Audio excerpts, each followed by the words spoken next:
on non kadi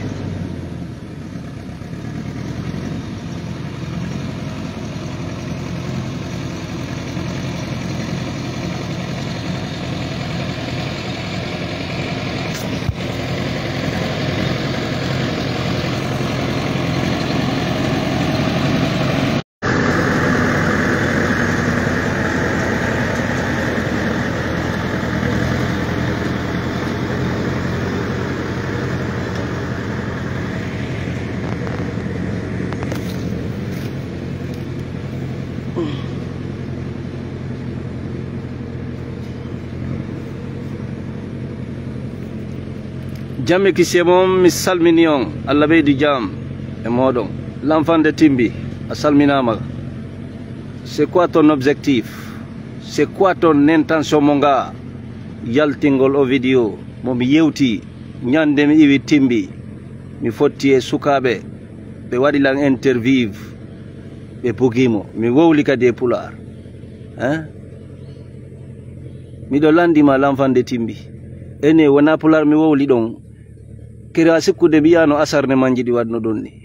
guiɗo tu vas sortir demander pardon, tu vas faire ça e ko pular mi wowli wona soso wona manika miɗo andi noon walakinna aksara nnasi la yaqilun walakinna aksara nnasi la ya'lamun walakinna aksara nnasi la yafqahun ko pular mi wowli min yewtere anden ɗo no laaɓi pos ala fus ko mi ninsi ko mi woli ɗon ala ko mi tettini komi yawɗo yiide e makko baɓe ton e sobeɓe ton e kakaraɓe ton mi yi no wona gollirede mi yewtidi e maɓɓe ɓe tindininmi programme ji ɗin fof ɓe yeetilan e nder ɗum mi ƴetti elle kadi wona ton tun ko non jaalori yewtere ande nde sappanoki sukaɓe Timbi ɓen fof nde sappi noon hay wona ɓe Timbi ɓen sukaɓe on ɓe immade yaha ton mo laaɓe no yawde ton demal ɓe dala bano ton ɓe dermude ɓe resisude e woɓɓe kadi no yawde golla seeɗa heɓa sikka heeɓi montagne ji ɓayru mo nangi 500 millions e pomme de terre o sikka o heeɓi mbuuɗi naata e yoloma yalama haray nde yewtere mi yino asarne manji monni fof kono anda miɗo yoori hoore ɓuuri on to yoori hoore ɓuuri on fop asarne manji groupe ji ko waɗɗon alors wat TikTok ɗo fulɓe doit sorti demander pardon mi yataka jama Timbi mi yataka jama Timbi dey mi yataka sukaɓe Timbi kadi en général ko gollodotoɓe ton waɗa taƴa tokka jiiɓa programme ji ɗin ko ɓen mi adressi aray ɗum ɗon mi ninsita ɗum ɗon bandirawo nani aray siko ɗum min ko clair mi wowlno ɗon mi waɗa jam o hay hunde mi holla on ɗo kadi goɗɗum neɗɗo ɗo sabuna o aduna hande o waccinita o ɗo taw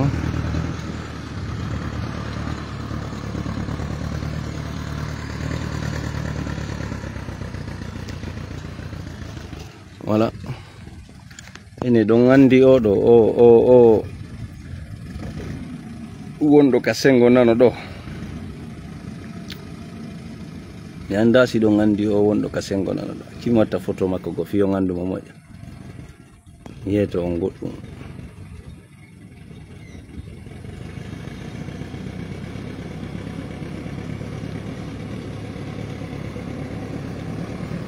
ene ɗon andi o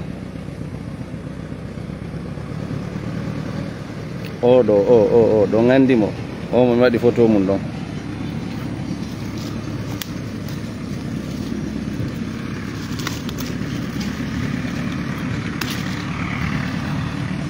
aleykum salam iɗon andi o mo mi waɗi photo mum ɗo voilà Choco Boy Bari président syrien iɗon andi o so ganda mi yeeto ko mbo woni mo kanko ko tawaɗo e sincugol mojoɓe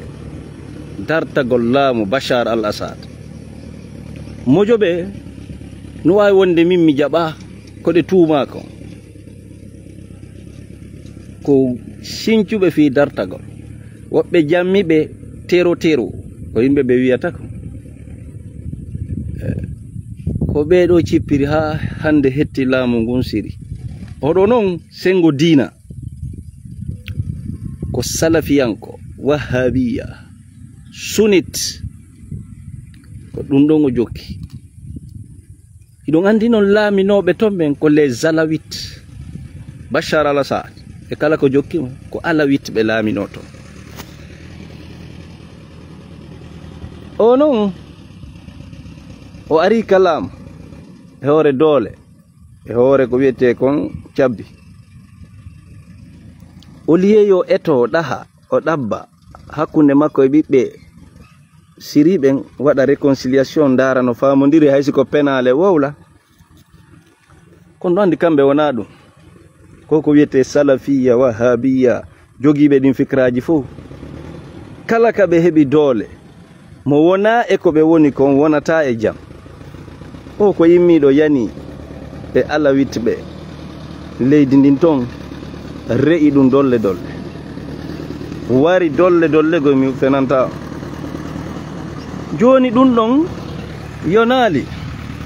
wallahi yonali moye ko wonuɓe minorité 4% population chiite ɓe wonɓe vers Jordanie ɓen kernuduɓe Jordanie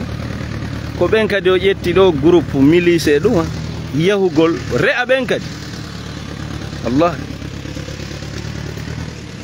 yahugol kadi re'a ɓen un petit minorité de 4% wiitiɓe ko siya ton mo yehi rewgol ɓen jaka noon ɓen kaka keeri ɓe woni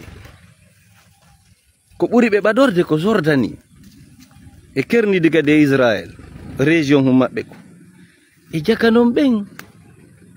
ko no wahi o frontiére ji ni ɗen andi ɗo fulɓe no lagine ɗo hiɓe Sénégal fulakundaɓe no ɗo hiɓe Sénégal no wawi wa noon joni laamu ngun ɗo ara ñoso fulakundaɓen ɗo fulakundaɓe Bissau noon immo waɗa intervention o bombardement ko yiɗon ɗo no waɗi ka pale e ka état major maɓɓe siri ton jaka wona faale laamu Israël ngon tun jaka ko ɓiɓɓe siyitɓe ñosaɓe ɓen ka leydi mum siri ko siɓɓe maɓɓe ɓen wonɓe ka l'armé ɓen ko ɓe waɗi ngal golla jonnugol oya leeson sa tertaki yimɓe amen ɓe a gaynata e kadi yo ƴettu payle makko ɗen o rekila o yiwa kare zone ɗo o yiwa ka zone ɗo ko ɗum nini feƴƴi hankinko doguɗo himo suuɗi nini ka wiyete Idlib ɗon ko ɗon o yehi o ñofoyi wo noon ko kanko ardi wo ko kanko de woni président on fewndo ɗo haray yo gandu jogiɓe ɗi fikraji e ɗi haqqillaji ko ɓe jogi o yigoy kanko e Ben Salman ɗo eɓe Allah déclaraniɓe ko ayɓe ko jamfotoɓe ko hodoɓe ko ɗaynoɓe wona ƴettodeteɓe hadi ɗum ko wona Donald Trump en ko wona ɗum wona Israël ila o ari mo wowla welɗi darugol no Israël weltonoramo kono ko hakkunde ɓiɓɓe leydi makko ndin wala wadde ko moƴƴi ko woni noon piirirde jama on ko fi diina na fi politique fes ko fiya ɓeɗo ko alawit ɓeɗo ko chiite ɓeɗo ko ɗum ɗo menen o wontaɗo menen ko menen salafiya on awa ko hunde bonde no ko fikra ñolɗo no a naɓata a lumboyta mawɗo siɗa marno hakkil ko moɓutugol jama ma on fof waɗaynoɗa hay siko ya walo wattaɗe ka ɓawa wiya acce nantodire fotten wallinen o pinka ndaren ko honno ndi leydi men ɓantorte kono waɗal ɗum hakkude Allah ila wari haray ko ɗum o kanko e Saudi en fof woni position ji goti e Kuwait e Qatar e Bahrain ko wallitima noon ko Turki e menen noon Iran mo memi ka amen min memay ka makko e joni so tawi ko worɓe yo min yiɓu si tawi tun ko worɓe wallahi yo min yiɓu c'est grave doctrine mon on ko fi julɗo jakka gayni ko ngala doole si wona fe julɗo no yurmi onon ko julɗo tu monanto ɗon julɗo tu wara ton julɗo tu hollo ton doole ajo meden edi on sey non ha pale me mama lando dogi are men famal de ko no dum don joni wallahi are men famal adu yimbe aqida fi dina be wone ko fala yo jama on fottu wona republique wona nation wona hunde wotere fo fota ka saria kono an ari ida rewde jama on asikiya hebay laamu duumo tongo a ardudo e doole hay a gaynali fengade anin say ko neba